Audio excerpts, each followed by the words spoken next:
Telangana municipal ఎన్నికల్లో Janasena party అయితే జోరు కొనసాగిస్తుంది. ఉమ్మడి కరీంనగర్ జిల్లా ఆర్కే సాగర్, మొగల్ రేకుల సాగర్ మన అందరికీ తెలుసు. ఆయన ఇన్ఛార్జిగా ఉన్నాడు. అయితే రామగుండం నియోజకవర్గంలో ముఖ్యంగా జనసేన పార్టీ రాష్ట్ర అడాక్ కమిటీ యువజన విభాగం సభ్యులైనటువంటి రావుల మధు గారి చేతుల మీదుగా ఆయన బీఫామ్లు అయితే అందజేయడం జరిగింది. ముఖ్యంగా 17 మంది రామగుండం మున్సిపల్ పరిధిలో 17 మందిని అభ్యర్థులను జనసేన పార్టీ తరపున రంగంలోకి దింపినట్టుగా చెప్పారు. అదేవిధంగా గెలిపే లక్ష్యంగా పనిచేస్తున్నాం. రానున్న రోజులలో జనసేన పార్టీ సత్తా చూడబోతున్నారు తెలంగాణ రాష్ట్ర వ్యాప్తంగా. ముఖ్యంగా రామగుండంలో జనసేన హావా బలంగా ఉంది అని చెప్పేసి రావుల మధు గారు చెప్పడం జరిగింది. సో మొత్తానికి తెలంగాణ వ్యాప్తంగా బీఫామ్లతోటి జనసేన పార్టీ దద్దరిల్లుతుంది. ఎక్కడ చూసినా జనసేన జెండాలు అయితే రెప్పరెప్పలాడుతున్నాయి.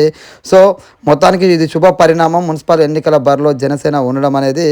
అయితే ఈ మున్సిపల్ ఎన్నికల గురించి వారి మాటల్లోనే వినండి. నమస్కారం. నా పేరు రావుల మధు. ఉమ్మడి కరీంనగర్ జిల్లా యువజన విభాగం అధ్యక్షుడిగా పనిచేశాను. ప్రస్తుతం తెలంగాణ రాష్ట్ర యువజన విభాగం అడక్ కమిటీ సభ్యుడిని. ఈరోజు ఈ సమావేశం యొక్క ముఖ్య ఉద్దేశం ఏంటంటే, రామగుండం మున్సిపల్ కార్పొరేషన్లో జనసేన పార్టీ పోటీ చేయబోతుందన్న విషయం ఆల్రెడీ ఇంతకుముందు చెప్పడం జరిగింది. ఈరోజు దానికి సంబంధించిన బీఫామ్స్ పత్రికల ముందు అందరికీ రామగుండం నియోజకవర్గ ప్రజలకు తెలియజేయడం కానీ ఈ సమావేశం నిర్వహించడం జరిగింది. దానిలో భాగంగా ఇక్కడ కొందరు అభ్యర్థుల్ని తీసుకురావడం జరిగింది. సో జనసేన పార్టీ ముఖ్య ఉద్దేశం, ఫస్ట్ మీ సిద్ధాంతం ఏంటి అని అడుగుతారు. మాకు కులమతం లేకుండా రాజకీయం చేస్తామని చెప్తాం. సో దానిలో భాగంగా బషీర్ 47వ డివిజన్ నుంచి అతను ఒక సోషల్ వర్కర్, ఎడ్యుకేటెడ్, బీకామ్ చదివిండు. అతనికి మేము టికెట్ ఇవ్వబోతున్నాం. నెంబర్ 2, మేము మహిళలకు ప్రోత్సాహం ఇస్తామని చెప్తాం. దానిలో భాగంగా కళాకారులు అయినటువంటి కామెర పద్మ ఉద్యమంలో పాటలు పాడిన తను సింగర్, నిరుద్యోగి. సో అలాంటి వారికి ప్రోత్సాహం అందించాలని తనకు టికెట్ కన్ఫర్మ్ చేయడం జరిగింది.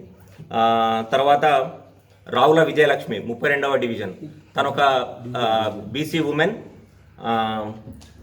బీఎస్సీ బీఈడీ చదువుకుంది, ఎడ్యుకేటెడ్ టీచర్, ప్రైవేట్ టీచర్ తను. అలాగే స్మిత, తను 40 డివిజన్ నుంచి పోటీ చేస్తున్నారు. తను కూడా బీసీఏ, తను బీఎస్సీ కంప్యూటర్ చదువుకున్నది, ఒక ప్రైవేట్ జాబ్ చేస్తున్నాడు. ఏమూర్ల రంజిత్, తను ఎస్సీ సామాజిక వర్గానికి చెందిన వ్యక్తి, 44 డివిజన్ నుంచి పోటీ చేస్తున్నాడు.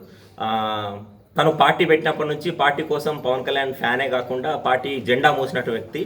అందరూ అంటారు జనసేన పార్టీ జెండా మోసిన వాళ్ళందరూ జనసేన జెండా కూలీలుగా మిగిలిపోతారు అంటారు. అది ఉండదు. పవన్ కళ్యాణ్ గారి ముఖ్య ఉద్దేశం మెంబర్షిప్ టు లీడర్షిప్.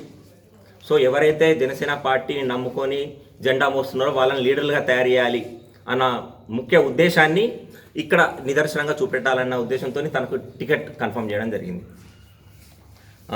తర్వాత సయ్యద్ అబూకర్,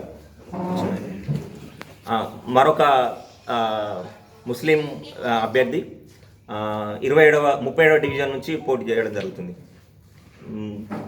అనురాజ్, తను ఎస్సీ సామాజిక వర్గానికి చెందిన వ్యక్తి, సామాజిక కార్యక్రమాలు చాలా చేశాడు, సోషల్ సర్వీస్ ప్రోగ్రాంలు. అందరికీ ఇక్కడ ఒక ట్రస్ట్ పేరు ఆత్మ పెట్టి తను సోషల్ సర్వీస్ చేయడం జరుగుతుంది. సో మేము ఎంపిక చేసుకున్న వ్యక్తులు 17-18 మంది ఉన్నారు లిస్టులో. వాళ్ళందరూ అయితే చదువుకున్న వ్యక్తులు, సమాజానికి మంచి చేయాలి, లేకపోతే సమాజ సేవ చేయాలన్న మంచి దృక్పథం ఉన్నవాళ్ళు. Number 1 criteria. కులమతాలకు అతీతంగా ఉండాలని చెప్పి ముస్లింలను కొందరిని తీసుకోవడం జరిగింది. నెంబర్ 3, మహిళలకు ప్రోత్సాహం ఇస్తూ టైలరింగ్ జాబ్ చేస్తున్న గృహిణీలకు వాళ్ళను ముందుకు తీసుకొచ్చి రాజకీయంలో తీసుకురావాలనే ఉద్దేశంతో టికెట్లు ఇవ్వడం జరిగింది. ఇంకా పార్టీని నమ్ముకొని